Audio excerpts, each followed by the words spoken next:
Alhamdulillah pagi hari ini kita kembali dapat melaksanakan aktivitas pengajian Selasa subuh, Minggu subuh, yang pada pagi hari ini sama-sama kita senantiasa berharap semoga kita senantiasa diberikan kekuatan kesehatan Allah sehingga kita dapat senantiasa hadir untuk menghidupkan sunnah-sunnah Rasulullah, dan juga kita senantiasa bertaklim mengharap semoga kita senantiasa meningkatkan takwa dan iman kita kepada Allah Subhanahu wa Ta'ala. Pada pagi hari ini masih melanjutkan kajian yang telah lalu. Semoga kita sama-sama dapat mengambil hikmah dan pelajaran setiap kali, dan kita dapat mengimplementasikan di dalam kehidupan sehari-hari. Mengharap ridho Allah Ta'ala, mari kita membaca buku kitab. Semoga segala pelaksanaan kita mendapat rahmat dan ridho dari Allah Ta'ala. Ala nabiyyina wa kulli nabiyyin sallallahu alaihi wa sallam. A'udzubillahi minasyaitonir rajim. Bismillahirrahmanirrahim. Alhamdulillahirabbil alamin arrahmanir rahim maliki yaumiddin. Iyyaka na'budu wa iyyaka nasta'in ihdinas siratal mustaqim siratal ladzina an'amta 'alaihim ghairil maghdubi 'alaihim waladdallin. Jemaah yang dirahmati Allah Ta'ala, ta'alif kita dibagi 4 sesi. Yang pertama pembukaan, yang kedua materi Ustaz Fadli, dan yang ketiga nanti tanya jawab dengan jamaah, dan dilanjutkan yang keempat. Selanjutnya mari kita sama-sama ta'alif kita pada pagi hari ini. Untuk itu kepada guru kita Ustaz Fadli Alhamdulillah bagian SW akan dipersilakan. Syukran. A'udzu billahi minasyaitonir rajim. Bismillahirrahmanirrahim. Assalamualaikum warahmatullahi wabarakatuh. Innal hamdalillah nahmaduhu wa nasta'inuhu wa nastaghfiruh. May yahdihillahu fa huwal muhtadi wa may yudlil fala tajida lahu waliyyan mursyida. Asyhadu an la ilaha illallah wahdahu la syarika lah wa asyhadu anna Muhammadan abduhu wa rasuluhu la nabiyya ba'da. Allahumma shalli wa sallim ala nabiyyina wa maulana wa habibina wa juhrina Muhammad sallallahu alaihi wasallam wa ala alihi wa sahbihi ajma'in. Allahumma iftah lana bi futuhil arifin. Amin. Rabbana iftah bainana wa bain qawmina bil haqqi wa anta khairul fatihin. Ila hadratin nabi bi barakatihi bi muazzazatihi bi syafaati wa jami' masyayikhina bil masyriqi wal maghrib.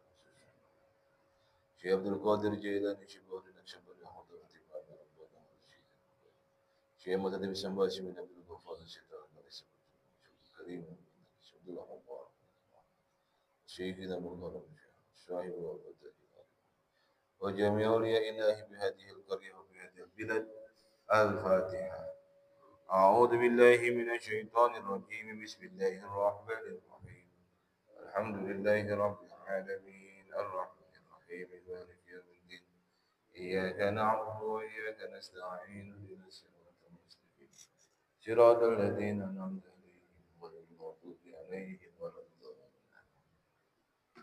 Bapak-bapak dan saudara-saudaraku yang dirahmati oleh Allah Subhanahu wa taala, mengawali hari Ahad kedua di bulan Syawal ini, bulan Syawal 1446 Hijriah, kembali kita duduk bersama mengkaji ayat-ayat Allah dan hadis-hadis Rasulullah Muhammad sallallahu alaihi wasallam beserta qaul para ulama salaf dan ulama khalaf, insyaallah dengan mengharap ridho dan rahmat Allah Subhanahu wa taala.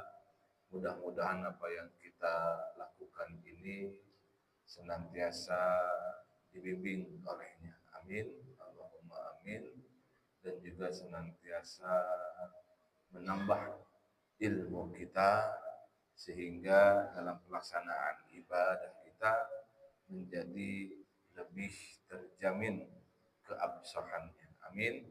Allahumma amin. Saya hormati DKM Masjidul Hidayah yang senantiasa berusaha untuk memakmurkan masjid, dan insya Allah akan terus kita isi dengan kajian-kajian dalam rangka memperluas khasanah intelektual kita dalam kajian-kajian keislaman.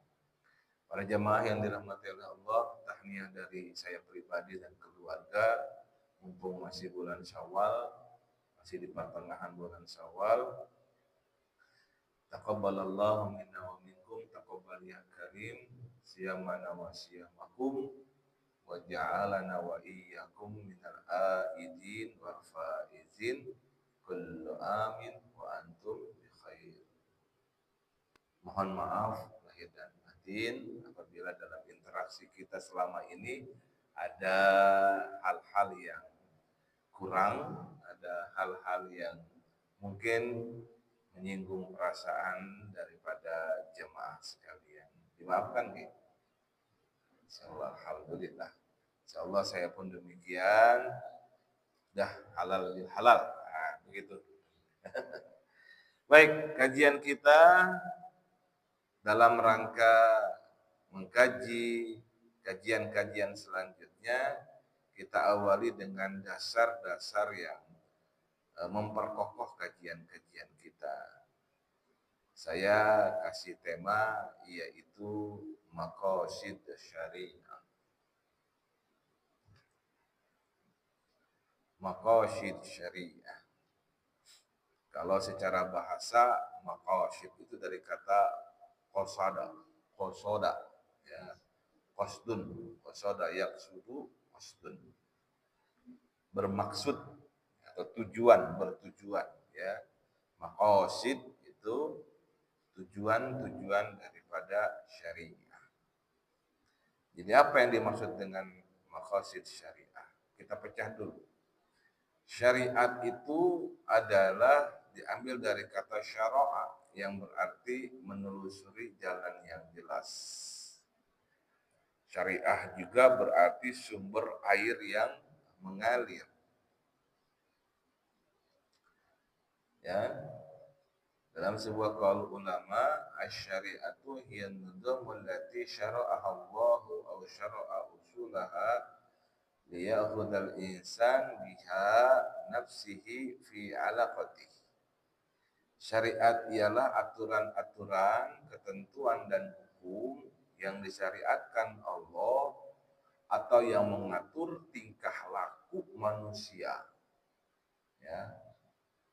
Kata kuncinya adalah aturan-aturan atau ketentuan dan hukum yang disyariatkan Allah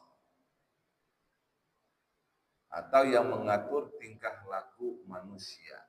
Jadi semuanya itu diatur oleh Allah. Yang konstitusi dasarnya adalah sumber hukum Islam, yakni Al-Quran yang merupakan firman Allah dan hadis-hadis Rasulullah Muhammad Sallallahu Alaihi Wasallam, didukung oleh para ulama. Dia khudal insan biha nafsihi fi alaqatihi, yang baik dalam hubungannya bi rabbihi kepada Tuhannya atau dengan Allah, dengan Tuhannya, wa alaqatihi bi akhihil muslim, juga hubungannya dengan saudaranya sesama muslim, wa alaqatihi bi akhil insan, dan sesama manusia, wa alaqatihi bil kauni wal haya, dan hubungannya dengan alam raya serta kepada kehidupan. Itu ya. Itu sebagaimana disampaikan oleh Syekhul Azhar, guru besar Universitas Al-Azhar Al-Azhar Syekh Mahmud Saltut dalam kitab Al-Islam Aqidah wa Syariah. Gitu ya. Jadi demikianlah yang disebut dengan syariah. Oke. Kalau syariah itu sendiri secara sebagaimana yang sering kita bahas dalam hadis Jibril, pernah dengar ya hadis Jibril, di mana mengandung 3 doktrin utama dalam perilaku kehidupan kita. Yakni tentang rukun Islam, rukun iman, dan rukun ihsan. Itu ya. Maka kemudian Al-Qur'an syariah itu sendiri dibangun berdasarkan rukun Islam. Itu berdasarkan rukun Islam. Nah, kita lihat dalam hadis Jibril itu ya, elaborasinya adalah rukun Islam, rukun iman, dan rukun ihsan. Rukun Islam itu sendiri ketika dikaji, kajiannya menjadi syariah. Kaitannya dengan amaliyah syariah. Sementara rukun iman, kajiannya adalah tentang akidah. Rukun ihsan tidak lagi dikaji, tapi kemudian dipraktekkan menjadi praktek-praktek sufiyah, praktek-praktek pembersihan diri yang kemudian bermanifestasi menjadi karakter, menjadi akhlak, gitu ya, teraplikasi menjadi akhlak. Sementara kajian tentang syariah, amaliyah syariah itu terbagi menjadi 2, yaitu muamalah dan ibadah. Yang sifatnya ibadah seperti melaksanakan sholat, puasa, haji, dan zakat ya, dan selainnya. Kemudian yang kaitannya dengan muamalah. Dan ini semua itu berkembang berdasarkan perkembangan zaman. Itu. Kalau yang fiqih ibadah, insya Allah tetap sesuai dengan usulnya, tetap sesuai dengan dasar-dasarnya. Sementara yang fiqih muamalah ini justru perkembangannya menjadi lebih pesat sesuai dengan kontekstualitas zaman.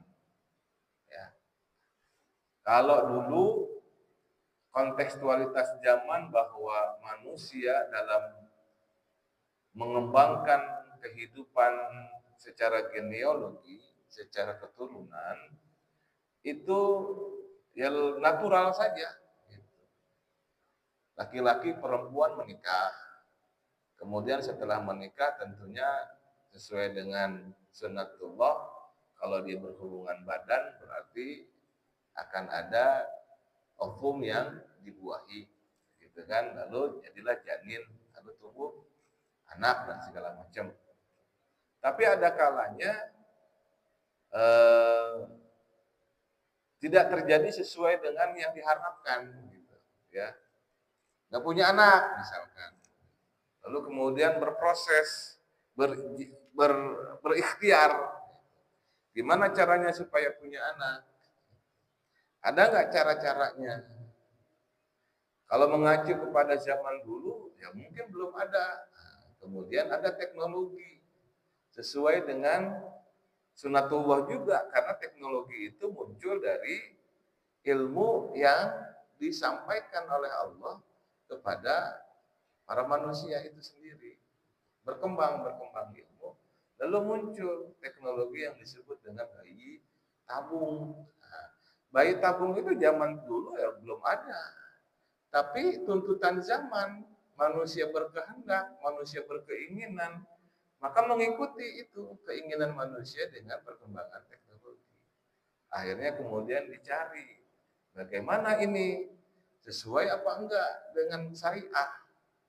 Dicari apakah ada dalil dalam Al-Quran, apakah ada sunnah-sunnah Rasul. Oh ternyata tidak ada. Nah, dicarilah kemudian kiasnya, dikiaskan kepada apa kiasannya. Nah, itu dicari oleh para ulama. Muncullah kemudian fatwa. Apakah bayi tabung itu mubah, kan? Apakah halal, apakah haram? Nah itu ya. Nah, itu sesuai dengan perkembangan zaman ya, terkait dengan fikih muamalah. Nah, kemarin kita sempat bahas ya, walaupun kita belum tuntas membahasnya tentang fikih gitu ya.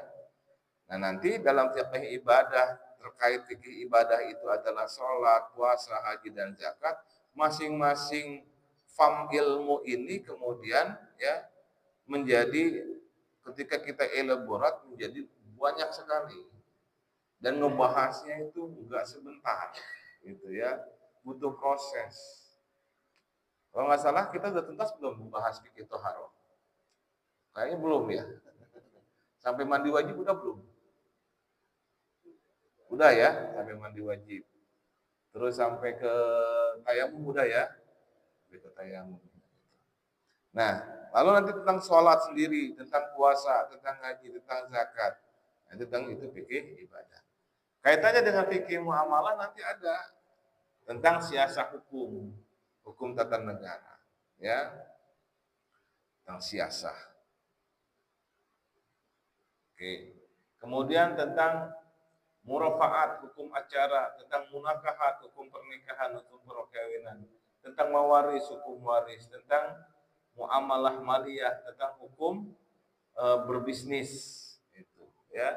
Kemudian tentang jinayah, tentang hukum pidana. Komplit, Pak. Syariah itu ngaturnya komplit sekali. Jadi kita tuh dari bangun tidur sampai tidur lagi diatur oleh Allah Subhanahu wa taala dalam kehidupan kita keseharian.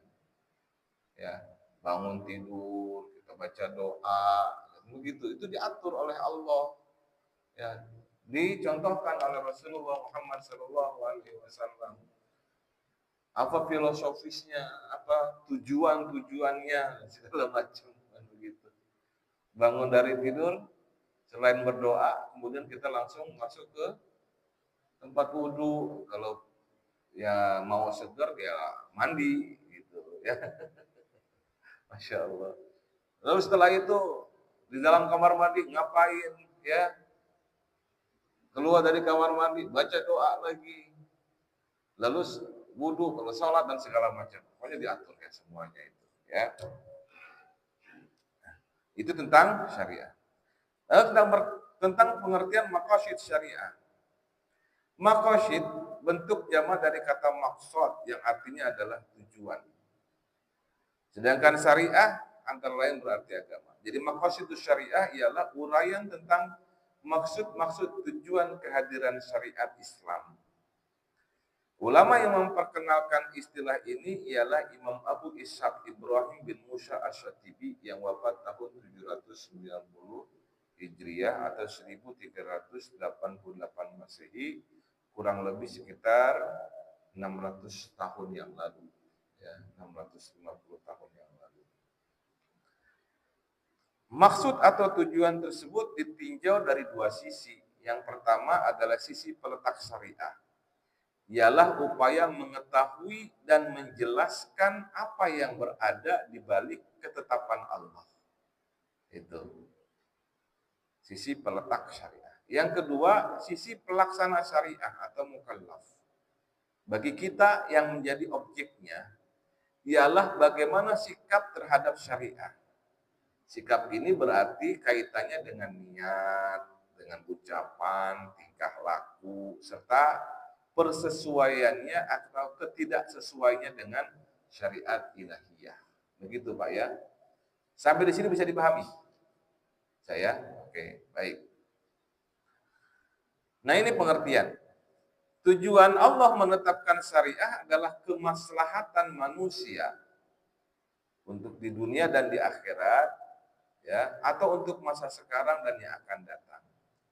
Juga untuk menghindarkan mukallaf dari pengaruh keburukan hawa nafsu sehingga ia menjadi hamba Allah yang patuh secara sukarela, sebagaimana kenyataan bahwa ia pun patuh terhadap kehendak Allah secara terpaksa.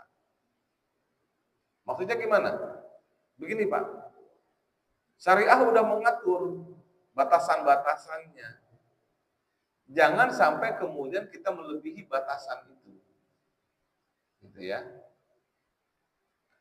Batasannya dulu ya, sebelum Islam lahir, laki-laki itu punya hak untuk menikah lebih dari 1, 2, 3, atau 4 wanita. Ya, jadi jangan anggap bahwa Islam itu membawa poligami, tidak. Islam itu membatasi poligami.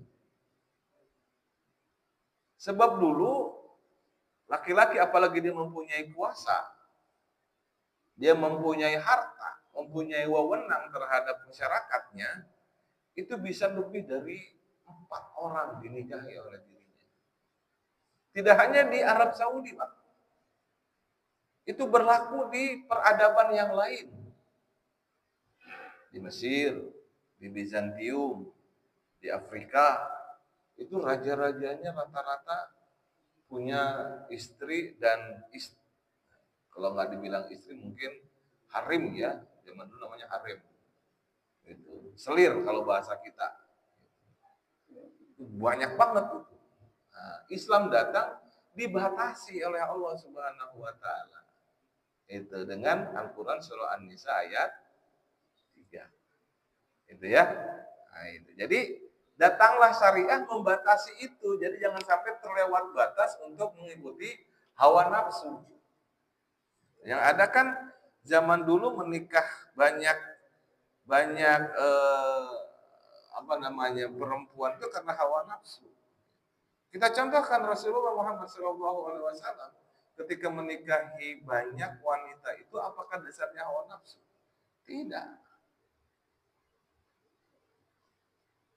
Rasulullah Muhammad SAW sampai beliau menjelang hijrah, istrinya masih Siti Khadijah radhiyallahu anha. Siti Khadijatul Kubra. Itu kurang lebih sekitar 10 tahun setelah masa kerasulan.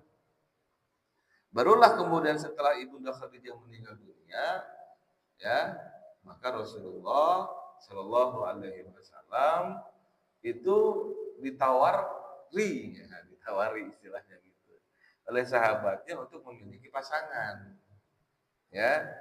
Yang paling awal ditawari oleh sahabatnya sendiri, gimana kalau menikah putri saya Aisyah, maka kemudian dinikah. Singkat cerita.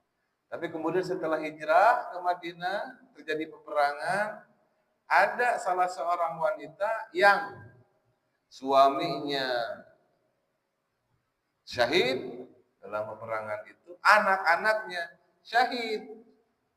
Sebatang kara Rasulullah SAW angkat derajat wanita ini, dan itu sudah agak sepuh usianya, namanya Ummu Aiman.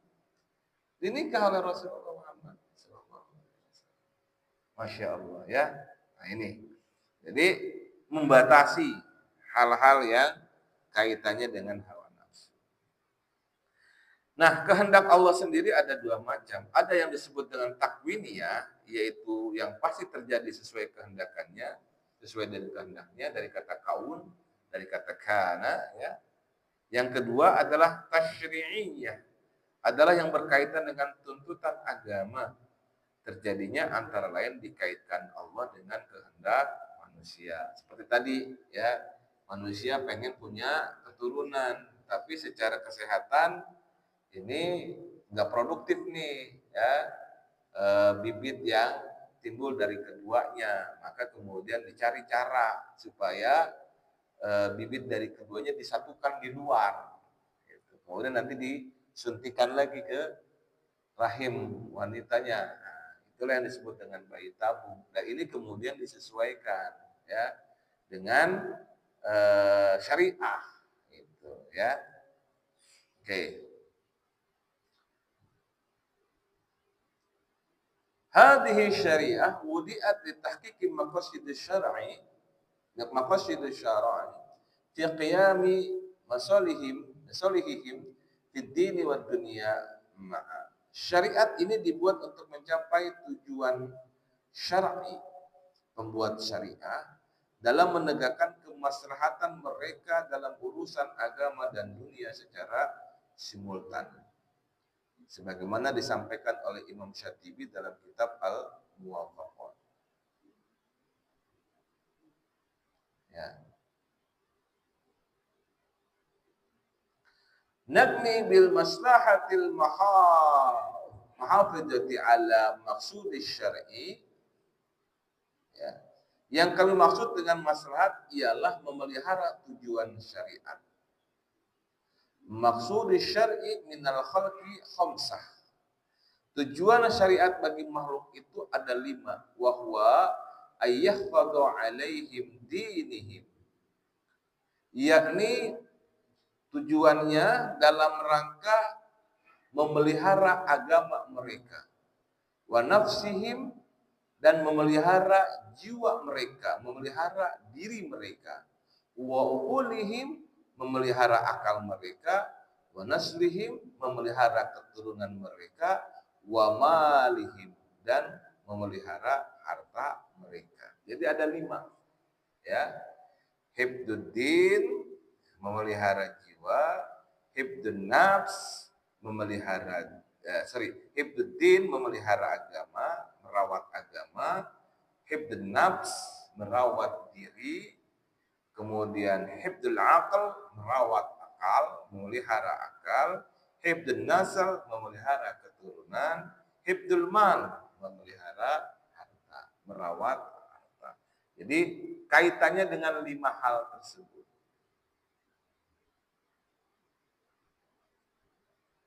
Fakullu ma yatadamman hadhil usul al-khamsah fa huwa maslahah. Maka setiap hal yang mengandung 5 pokok ini adalah maslahat. Ya, wa kullu ma yafutu hadhil usul fa huwa mafsadat. Dan setiap hal yang luput mengabaikan 5 pokok ini disebut dengan mafsadat.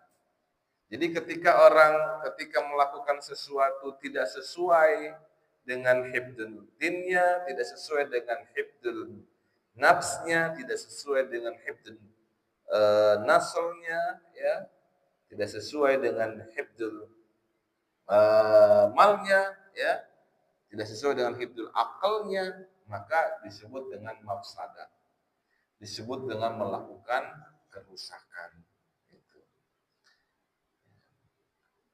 Wadabuha maslahah, dan itu dia menolak maslahat, sebagaimana disampaikan oleh Imam Al-Ghazali dalam kitab Al-Mustafa. Nah, jadi kalau kita ringkas seperti ini Pak ya, yaitu hifduddin, hifdun nafs, hifdul aql, hifdun nasl, dan hifdul mal.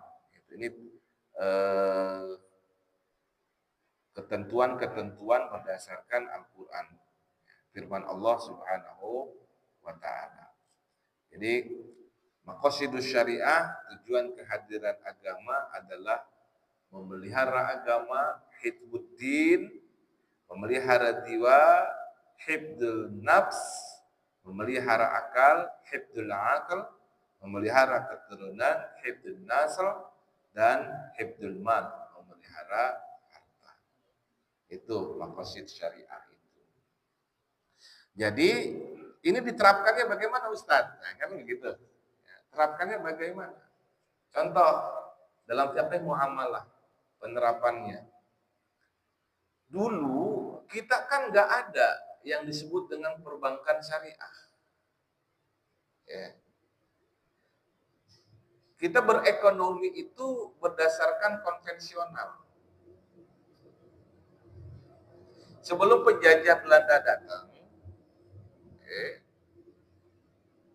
transaksi-transaksi ekonomi itu kita tidak kenal dengan yang namanya uang. Ya, pertukaran biasa saja antara masyarakat tradisional kita yang punya tanaman gandum atau beras, nah, itu ditukar ya dengan apa yang dia inginkan. Mungkin hasil tenunan untuk dijadikan baju. Kan begitu. Bapak dan saudara-saudara bisa lihat tradisi yang terjadi di suku Baduy. Bagaimana proses perekonomian secara tradisional itu berjalan di sana. Itu. Mereka tidak menggunakan alat tukar yang kita sebut dengan uang hari ini. Tapi masih menggunakan hasil bumi. Itu. Untuk mereka berpakaian, mereka nenun benang. Benangnya dari mana? Dari kapas. Kapasnya dari mana? Dari pohon.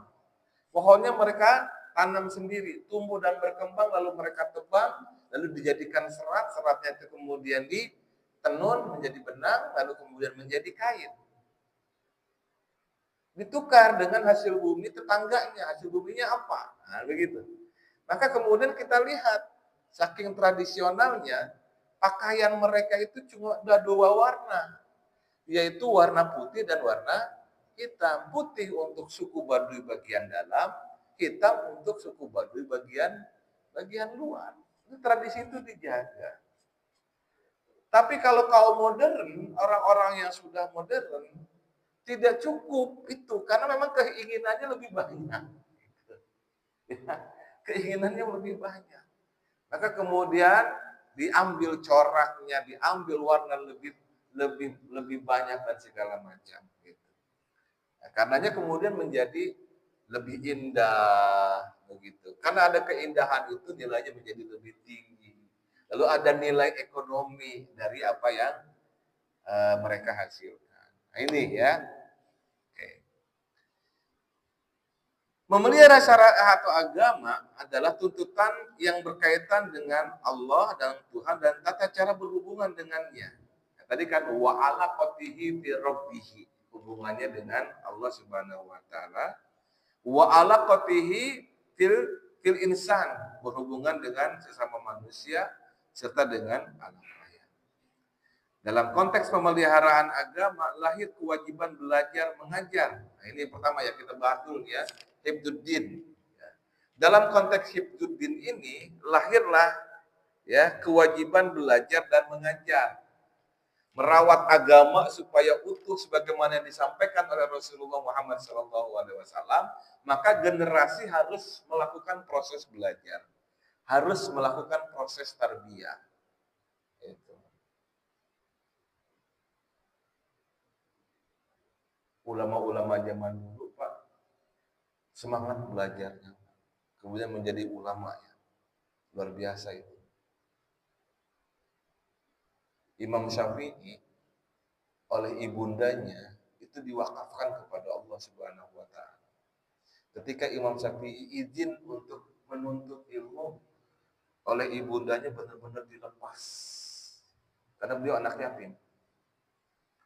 Jadi kata ibundanya, engkau jangan pulang sebelum semua ilmu yang di luar sana engkau kuasai. Jadi Imam Syafi'i setelah minta izin kepada ibunya untuk belajar agama, itu nggak pulang-pulang kampung. Sampai rindu pun dia tahan. Imam Syafi'i. Syekh Abdul Qadir Jailani ketika beliau minta izin kepada ibundanya untuk menuntut ilmu dari desanya di Jailan untuk ke pusat kota ilmu di Baghdad saat di Irak saat itu adalah Baghdad. Beliau minta izin, ibunya dengan berat hati mengizinkan dan hanya membekali beliau 40 dinar emas yang merupakan warisan dari ayahnya. Itu. Dan 40 dinar emas itu masih emas, Pak. 40 biji. Kalau ada koin mungkin sekarang koin model gitu. Itu dijahitkan oleh ibunya di ketiak Syekh Abdul Qadir Jailani muda. Dititipkan kepada kafilah yang akan berangkat. Kafilah pedagang yang akan berangkat ke Baghdad. Dari desanya di Jailan ke Baghdad itu jauh, Pak. Kurang lebih dulu mungkin kalau hari ini yang para perantau yang dari luar Jawa oleh ayah ibunya dibekali untuk belajar ke Jawa misalnya. Jawa itu kan jauh kalau orang Sumatera ya, apalagi orang Sulawesi gitu kan, orang Maluku. Ya. Kita mah dari mukanya itu banyak kan orang Pulau Jawa. Gitu. Mungkin ada beberapa. Pak Haji Paino mungkin dari Sulawesi, Pak ya. Oh, Pontianak. Jauh beliau. Gimana dulu prosesnya mencari ilmu? Minta izin dulu sama orang tua. Dibekali oleh orang tua. Seperti juga Syekh Abdul Qadir Jailani. Cuma dibekali 40 dinar emas untuk seumur hidupnya. Setelah itu terserah Allah. Karena manusia punya rezekinya masing-masing. Itu dipasrahkan oleh ibunya kepada Allah Subhanahu wa taala. Dulu tuh pas seperti itu, ibu itu ridho anaknya menuntut ilmu. Kalau sekarang anaknya menuntut ilmu agak jauhan dikit, nangis. Pesantrenin anak, nggak jauh-jauh cuma ke Bogor doang.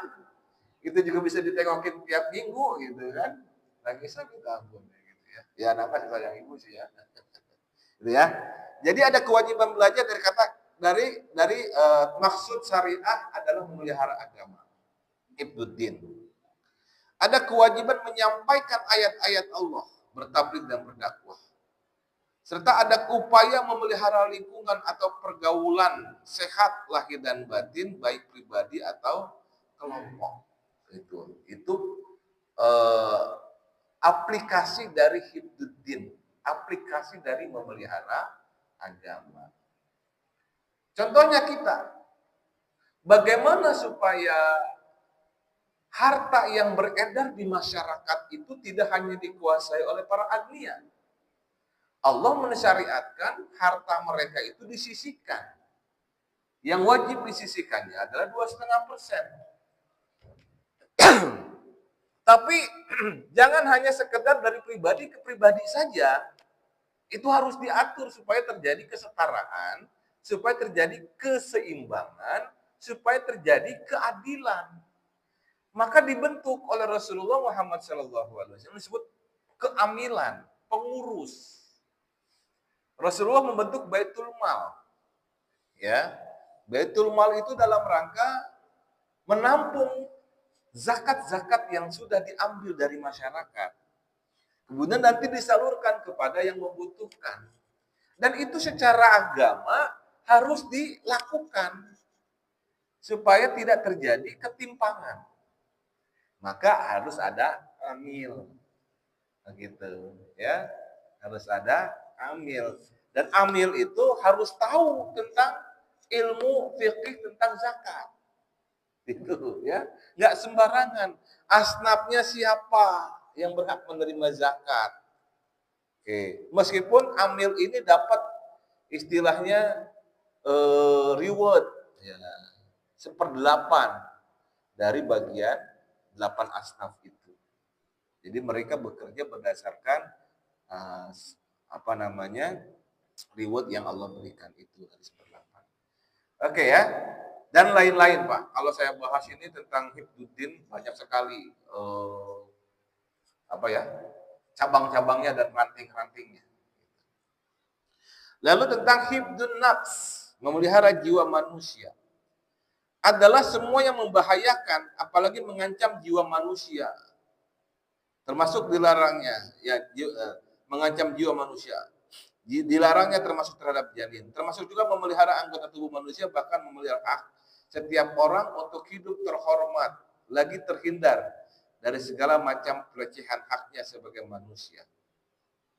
Maka dalam konteks pemeliharaan jiwa, lahir pula perintah berjihad dan membela diri masyarakat dan negara. Maka ada seruan untuk mempertahankan agama, mempertahankan komunitas masyarakat yang menganut agama tertentu, khususnya agama Islam. Ketika kaum kafir Quraisy akan menyerang Madinah, akan menyerang Yathrib, maka kewajiban masyarakat di saat itu, ya, komunitas muslim di daerah itu adalah mempertahankan agama. Maka diserukan oleh Rasulullah untuk berjihad, untuk berperang. Nah, ya, itu bagian dari hibdun nafs.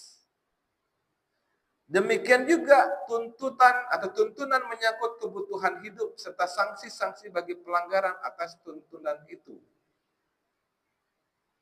Kita pemimpin, kita laki-laki, manusia yang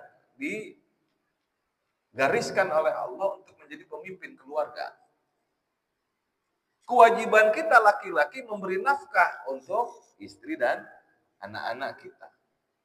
Maka kemudian tuntutannya adalah bagaimana memelihara diri kita, istri kita, anak-anak kita untuk tetap bisa hidup. Meskipun memang rezeki udah diatur oleh Allah. Tapi kita perlu ikhtiar. Maka kita harus mencari ikhtiar itu di luar kewajiban laki-laki, maka kemudian zaman sekarang ya harus bekerja untuk menghasilkan bekal, paling tidak minimum makanan sehari-hari. Itu ya. Makanya kemudian diatur oleh negara. Berapa orang harus dapat gaji dalam sebulan ketika dia mampu memberi makan anak dan istrinya. Itu ya. Sekarang ini kalau nggak salah yang disebut kategori miskin itu mereka yang hanya mampu memberikan makanan kepada keluarganya itu seharga Rp20.000 sehari. Itu sehari loh Pak, bukan sekali makan. Sehari. Itu kategori miskin. Maka negara punya tanggung jawab memelihara jiwa-jiwa orang-orang yang ada di dalamnya. Itu. Karena kemiskinan itu sangat banyak, maka negara harus memiliki cara-cara untuk supaya mereka tidak miskin. Mereka miskin itu kenapa? Karena nganggur. Nggak punya pekerjaan. Sekarang malah banyak yang nganggur ya. Seritek, puluhan ribu orang dipecat. Itu. Belum lagi yang lain-lainnya. Apalagi sekarang kebutuhan hidup, bukan kebutuhan hidup, tuntutan industri adalah efisiensi. Maka mereka menggunakan teknologi. Teknologi yang zaman sekarang muncul adalah yang disebut dengan artificial intelligence, yaitu kecerdasan buatan. Dengan kecerdasan buatan itu, satu, memudahkan pekerjaan manusia, sekaligus melakukan efisiensi. Jadi nggak lagi dilakukan oleh manusia. Zaman tahun 90-an, Bapak masuk tol, masih banyak orang yang melayani orang masuk tol dengan karcis di loket. Sekarang, zaman teknologi cukup dengan tap kartu e-tol. Nggak butuh orang, hanya mesin saja. Investasi mesin tol. Mesin nggak usah dikasih makan. Mesin nggak usah dikasih tunjangan hari raya. Ya, itulah yang terjadi, Pak. Ya, Masya Allah. Nah, kemudian memelihara akal. Oke, saya percepat ya, karena sudah ada alarm dari waktu Isra. Hifdzul akal, tujuan agama dipahami dengan baik melalui penggunaan akal yang sehat. Karena itu sekian banyak tuntunannya mewajibkan pemeliharaan akal, antara lain larangan menggunakan narkoba dan minuman keras atau apapun yang menghalangi berfungsinya akal dengan baik. Karena kalau orang sudah kecanduan narkoba, edun jadinya, ya, udah nggak rasional. Itu. Apapun dilakukan agar dia bisa mengkonsumsi narkoba. Nggak penting halal atau haram. Nggak penting harta orang atau harta siapa. Maka kemudian orang kalau udah kecanduan narkoba tuh bahayanya Pak. Itu bisa mencuri harta tetangganya, tidak hanya tetangganya, bahkan orang tuanya. Itu terjadi, Pak. Ya, naudzubillah, di masyarakat kita berharap kepada Allah Subhanahu wa taala supaya dijaga mereka supaya tidak terkena narkoba. Ya, insyaallah ya. Mudah-mudahan ya. Tergantung orang-orang tuanya juga, orang tuanya harus ngawasin anak-anak. Yang keempat adalah hifdzun nasl, memelihara keturunan. Dalam konteks memelihara keturunan, lahir tuntunan agama yang berkaitan dengan pembentukan masyarakat yang benih utamanya adalah keluarga. Dari sini juga lahir tuntunan menyangkut kejelasan identitas keturunan. Maka diatur ya, pernikahannya itu nasabnya harus jelas, agamanya harus jelas gitu. Ya. Demikian juga syarat-syarat perkawinan serta keharaman berzina. Dari sini pula lahir sanksi-sanksi pelanggarannya. Yang terakhir adalah hifzul mal. Dalam konteks memelihara harta, lahir tuntunan tentang cara memperolehnya serta larangan menyia-nyiakannya. Dan juga sanksi terhadap pencurian, perampokan, korupsi, dan lain-lain. Nah, itu ya. Nah, ini Profesor Quraishi Shihab membuat sebuah buku yang judulnya Syariah antara ekonomi bisnis dan bunga bank. Nah, ini ya. Jadi harus benar-benar terjamin keabsahannya secara syariah. Gitu. Nah, demikian Bapak-bapak 5 hal tentang maqasidus syariah. Apa saja Pak? Maqasidus syariah? Memelihara agama, hifdzud din. Yang kedua, memelihara jiwa, hifdzun nafs. Yang ketiga, memelihara akal, hifdzul aql. Yang keempat, memelihara keturunan, hifdzun nasl. Yang kelima, memelihara hifdzul mal. Nah, ini kesemuanya ini dilakukan dalam rangka menjadi dasar untuk aplikasi-aplikasi kehidupan selanjutnya. Ini contoh Pak dalam ibadah ya. Wudu, apa maqasid syariahnya? Sesuai dengan Al-Quran surah Al-Ma'idah ayat 6. Allah Subhanahu wa taala berkehendak, yuridu liyutahhirukum wa liyutimma ni'matahu 'alaikum la'allakum tashkurun. Dia hendak membersihkan kamu dan menyempurnakan nikmatnya bagimu agar kamu bersyukur. Ini hifdzuddinnya terhadap aplikasi fikih, aplikasi berwudu, aplikasi bertoharoh. Lalu kemudian tentang sholat. Apa tujuannya? Maqasidus syariahnya sholat. Inna sholata tanha anil fahsya'i wal munkar. Sesungguhnya sholat itu mencegah dari perbuatan keji dan mungkar. Maqasidus syariahnya itu. Ya, Al-Quran. Gitu ya. Surah Al-Ankabut ayat 45. Tentang zakat.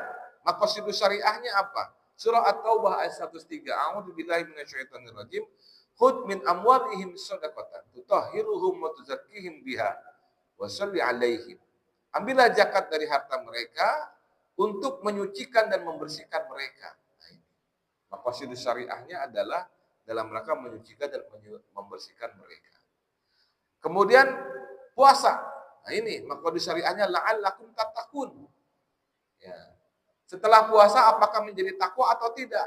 Tergambar di hari-hari ini. Di bulan Syawal, ya, di bulan-bulan berikutnya setelah bulan Ramadan, apakah makin takwa, apakah malah balik lagi? Apakah dia menjadi Abdullah, apa hanya menjadi Abdul Ramadan? Itu. Giat salat Ramadan doang, sementara di bulan-bulan lain nggak giat. Ya, saya dari awal Ramadan itu berharap bahwa jamaah masjid kita makin bertambah setelah Ramadan. Ya Allah berkehendak lain ya. Ya kita menginginkan bahwa makin banyak jamaah untuk hadir ke masjid supaya mereka terbiasa oleh latihan-latihan di bulan Ramadan. Itu subuh terbiasa di bulan Ramadan untuk bisa ke masjid berjamaah. Nah, bulan Syawal gimana nih? Gitu ya. Ya, kita tetap berharap terus kepada Allah Subhanahu wa taala supaya kolbu-kolbu kita digunakan oleh Allah untuk dengan mudah dan rela ridho melakukan kewajiban Allah yang dibebankan kepada kita. Ya, Masya Allah. Terakhir tentang haji ya, maqasidus syariahnya ini. Liyashhadu manafi'a lahum wa yadhkuru smallaha fi ayyamin ma'lumat, supaya menyaksikan berbagai manfaat untuk mereka dan menyebut nama Allah pada beberapa hari yang telah ditentukan dalam sesuai dengan Al-Qur'an surah Al-Hajj ayat 27 dan ayat 28. Itu Pak ya. Jadi ini salah satu contoh saja dari maqasid syariah berbagai macam ibadah yang kita lakukan, apalagi yang lain-lain. Oke, silakan karena ini hari Ahad agak panjang dikit nggak apa-apa. Kalau ada yang mau didiskusikan, kita batasi 3 penanya ya. ya monggo, apa-apa. Ada? Ya, silakan Bu. Wah, ya, mikrofonnya harus sampai ke sono kayaknya. Waalaikumsalam.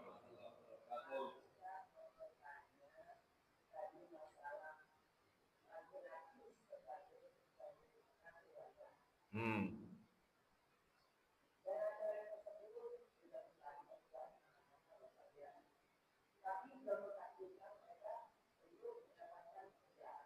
Mm-mm.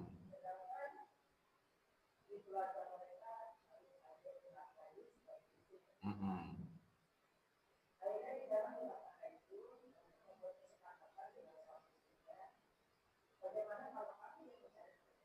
Mm-mm. Mm-mm.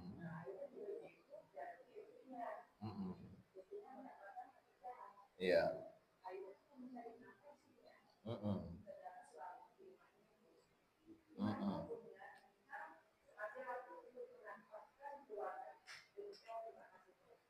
Baik, jadi ada pertukaran peran ya. Ada pertukaran peran.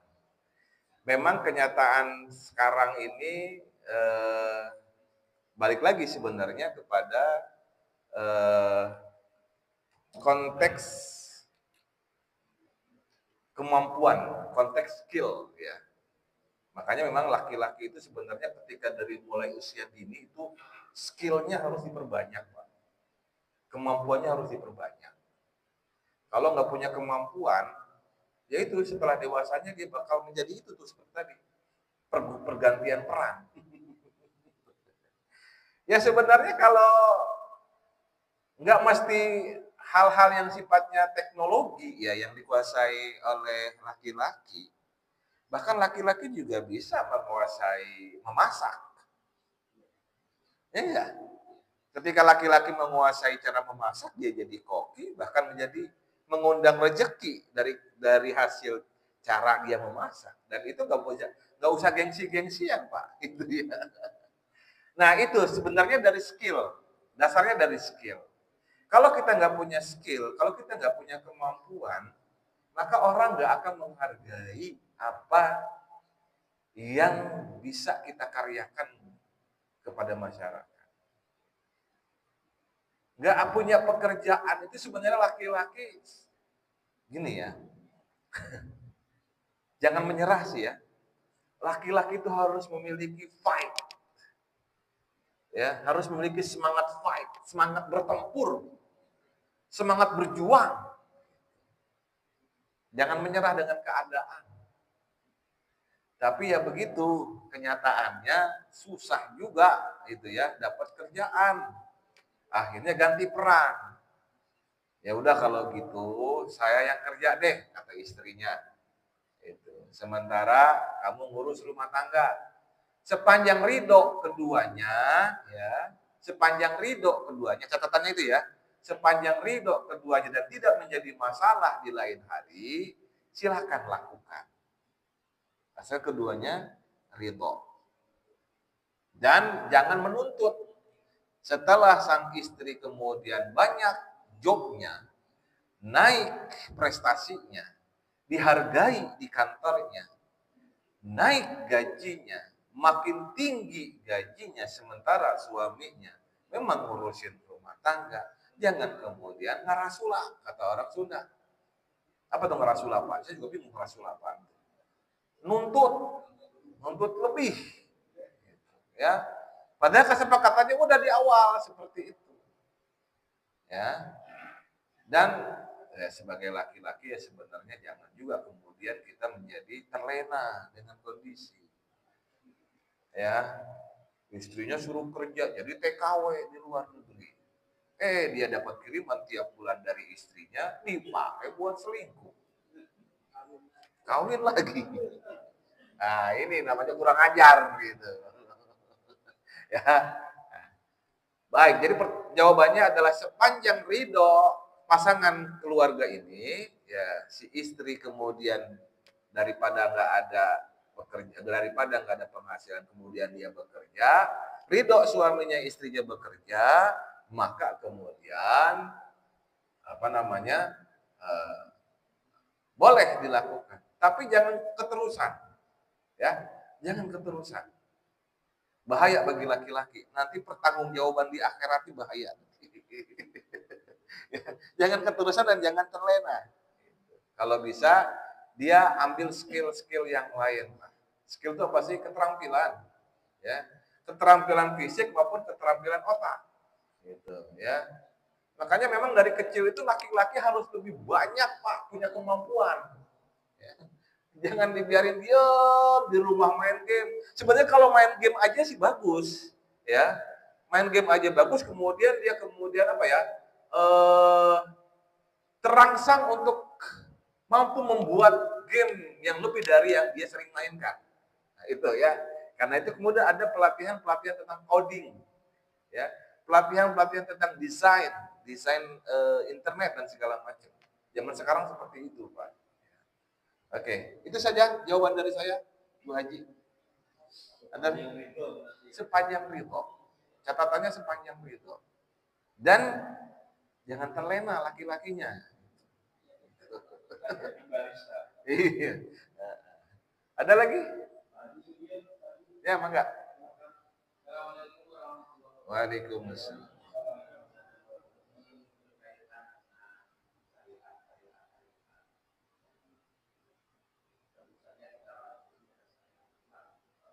Iya.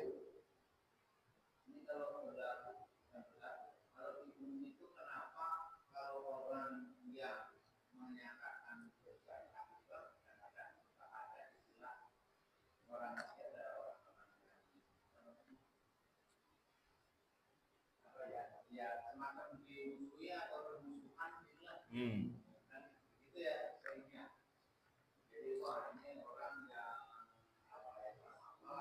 Hmm. Hmm.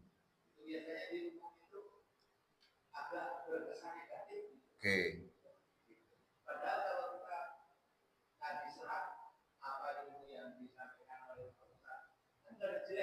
Betul. Ya.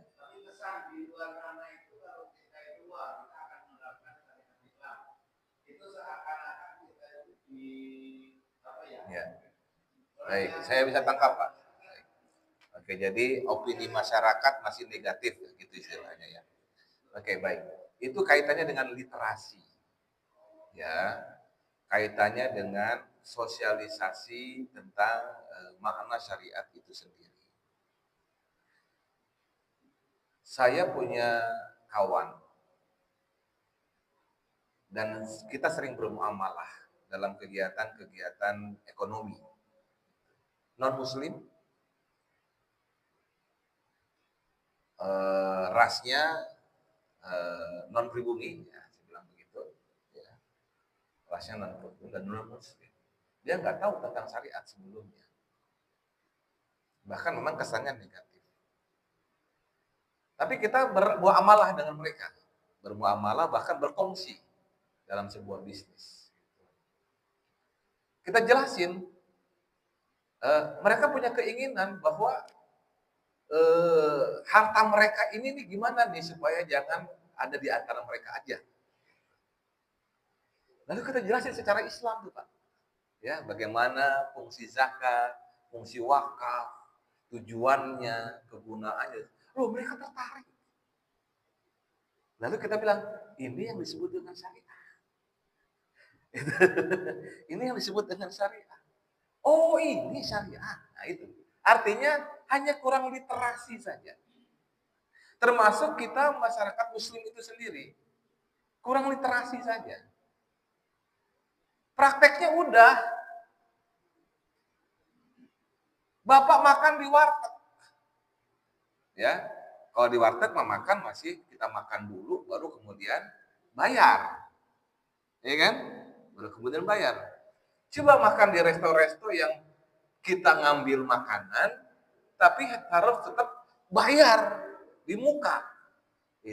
Itu cara syariah dalam bertransaksi, dalam berjual beli. Ya. Itu, Pak. Sesuai dengan syariah itu. Lu beli, lu jual, gua beli. Kan begitu, praktek di Betawi begitu, lu jual gua beli. Bahkan di beberapa tradisi masyarakat, saya baru dengar ada teman kita ke Banjarmasin. Di Banjarmasin itu orang jual sesuatu belum diberikan kepada orang itu sebelum dikemas secara rapi oleh sang penjual. Setelah dikemas secara rapi, lalu kemudian si orang yang mau beli langsung menunjukkan uangnya, lalu si penjualnya tunjukkan barangnya. Saat itu juga terjadi transaksi sah, ijab kabul. Harus ada seperti itunya. Itu syariah. Ya, dan itu sudah dilakukan oleh masyarakat kita. Itu ya. Tadi lagi, tinggal literasi. Ya. Literasi itu apa sih? Hah? Ya, penjelasan. Narasinya apa? Itu ya. Argumennya apa? Ya, dasar-dasarnya apa? Tujuannya apa? Itu bagian daripada literasi.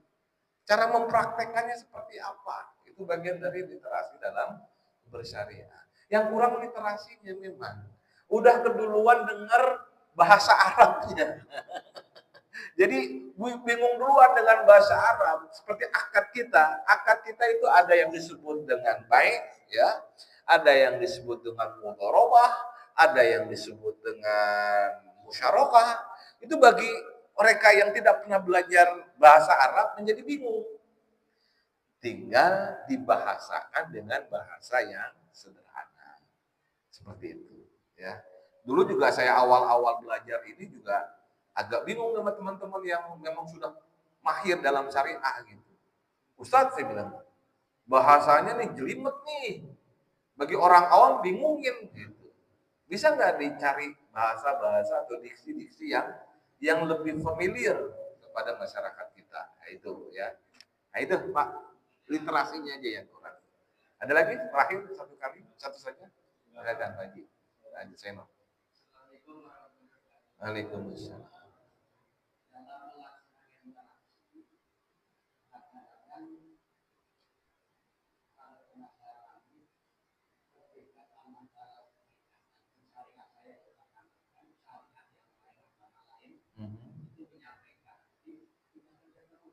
Begitu.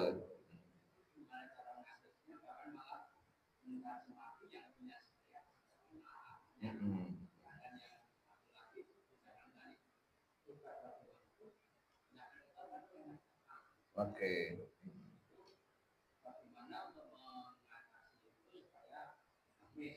Baik. Ya, ya, ya.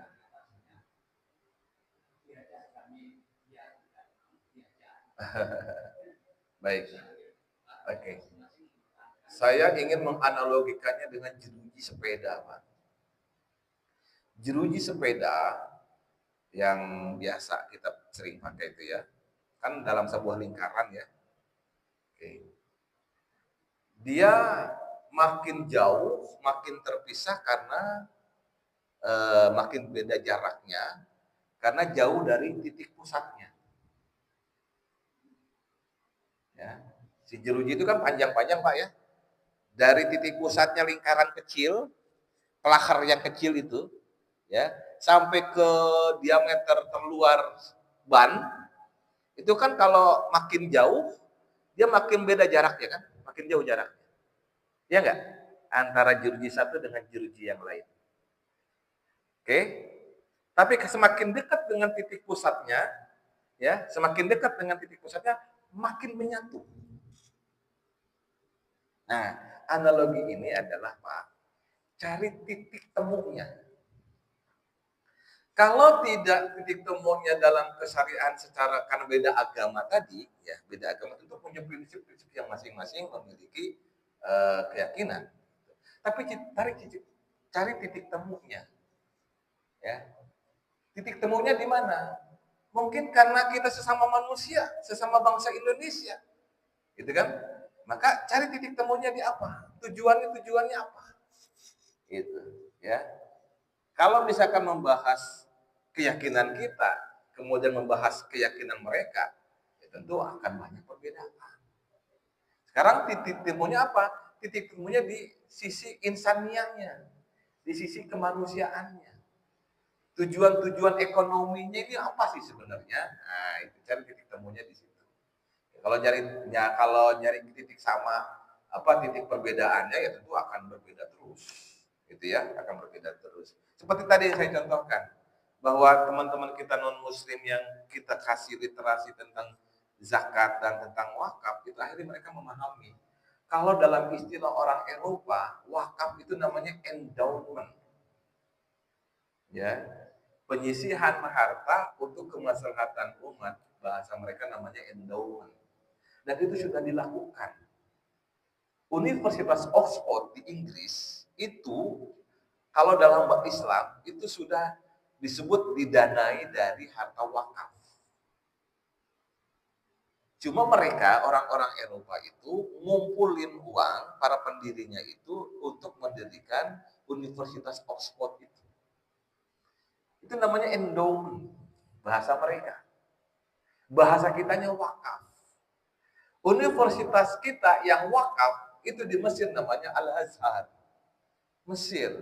Di Indonesia itu namanya Universitas Gontor. Itu tanah wakaf semuanya itu, Pak. Gitu. Ya. Nah, itu titik temunya sebenarnya dari diksi saja. Dari diksi dan praktek kehidupan keseharian yang ada. Jadi titik temunya di situ. Jadi cari titik pertemuannya di mana. Kalau ngomong titik perbedaannya pasti banyak berbeda semua. Ya, jadi analoginya kepada analogi jeruji sepeda atau jeruji motor. Itu aja. Ambil titik temunya, nanti insya Allah jadi bersatu. Seperti ini kita. Kita ini bangsa yang berbeda-beda, berbangsa yang suku bangsanya banyak. Ada 17.000 lebih. Ya, bahasa kita banyak sekali. Dicari titik temu dalam rangka komunikasi ini pakai bahasa apa? Yang lebih sederhana, tidak ada anggah ungguh, tidak ada yang harus halus dilakukan, dibahasakan atau yang kasar. Bahasa apa? Sepakat para pendahulu bangsa kita itu pakai bahasa Melayu. Karena bahasa Melayu itu elegan. Enggak ada harus pakai bahasa halus, pakai bahasa kasar. Enggak seperti bahasa Jawa. Bahasa Jawa itu kan karena dulu tumbuh di keraton gitu kan, di lingkungan keraton harus berbahasa halus. Di lingkungan rakyat jelata harus pakai bahasa yang kasar. Itu enggak bisa kalau untuk komunikasi seluruh orang Indonesia. Maka kita sepakat pakai bahasa Melayu yang kemudian menjadi bahasa Indonesia. Itu titik temunya di situ. Yaitu disebut dengan hibdun insan atau hibdun nafs disebutnya. Itu memelihara diri. Ya, seperti itu Pak. Demikian. Jadi panjang penjelasannya. Mudah-mudahan bermanfaat ya. Walaupun singkat diskusinya, semoga Allah memberikan rahmat kepada kita semua. Amin. Allahumma amin. Demikian yang hak datang dari Allah, yang keliru datang dari diri saya. Kita berdoa kepada Allah. Allahumma shalli ala sayyidina Muhammad wa ala ali sayyidina Muhammad. Salatan tunjina biha min jami'il ahwali wal afat. Wa taqdirana biha jami'al hajat wa tutahhiruna biha min jami'is sayyi'at. Wa tarfa'una biha indaka 'ala darajat wa tuballighuna biha aqsal ghayati min jami'il khairat fil hayati wa ba'da al-mamat. Ya Allah, Anta Sami', Anta Basir, Anta Syahidun alaina. Kau Maha mendengar, Kau Maha melihat, Kau Maha menyaksikan kami semua yang berkumpul di pagi hari ini. Tiada lain mengharapkan ridho dan rahmat-Mu ya Allah. Bimbing kami untuk selalu taat kepada Engkau ya Allah. Istiqomahkan perbuatan baik kami ya Allah. Jauhkan kami dari perbuatan buruk, jauhkan kami dari maksiat. Hindarkan negeri kami, hindarkan kampung kami dari perbuatan-perbuatan maksiat yang akan mengundang azab-Mu ya Allah. Suburkan kepada negeri kami, kepada komunitas kami, di kampung kami ini, mereka yang selalu ingin beribadah kepada Engkau ya Allah. Mudahkan kami beribadah kepada Engkau. Mudahkan kami untuk selalu tunduk dan patuh kepada syariat Engkau ya Allah. Rabbana dalamna anfusana wa illam taghfir lana wa tarhamna lanakunanna minal khasirin. Rabbana la tuzigh qulubana ba'da idh hadaitana wa hab lana min ladunka rahmah innaka antal wahhab. Rabbana Rabbana hab lana min azwajina wa dzurriyyatina qurrata a'yun waj'alna lil muttaqina imama. Rabbana atina fid dunya hasanah wa fil akhirati hasanah wa qina adzabannar wa adkhilna jannata ma'al abrar ya aziz ya ghafar ya rabbal alamin. Bifadlika subhana rabbika rabbil izzati amma yasifun. Wassalamun alal mursalin walhamdulillahi rabbil alamin. Demikian, mudah-mudahan bermanfaat. Yang hak datang dari Allah, yang keliru datang dari diri saya, mohon dimaafkan. Wallahul muwaffiq ila aqwamit thoriq. Wassalamualaikum warahmatullahi wabarakatuh. Silakan yang Alhamdulillah yang patut kita pada minggu selesai untuk kajian kita juga cukup menarik dan interaktif, yaitu terkait dengan makro khusus. Semoga menjadi tambahan wawasan keilmuan kita dan menjadi ilmu yang bermanfaat untuk kita. Kita tutup dengan doa kafaratul majelis. Subhanallahumma wa bihamdika asyhadu an la ilaha illa anta astaghfiruka wa atubu ilaik. Wabillahi taufiq wal hidayah. Assalamualaikum warahmatullahi wabarakatuh. Waalaikumsalam. Silakan salat isya.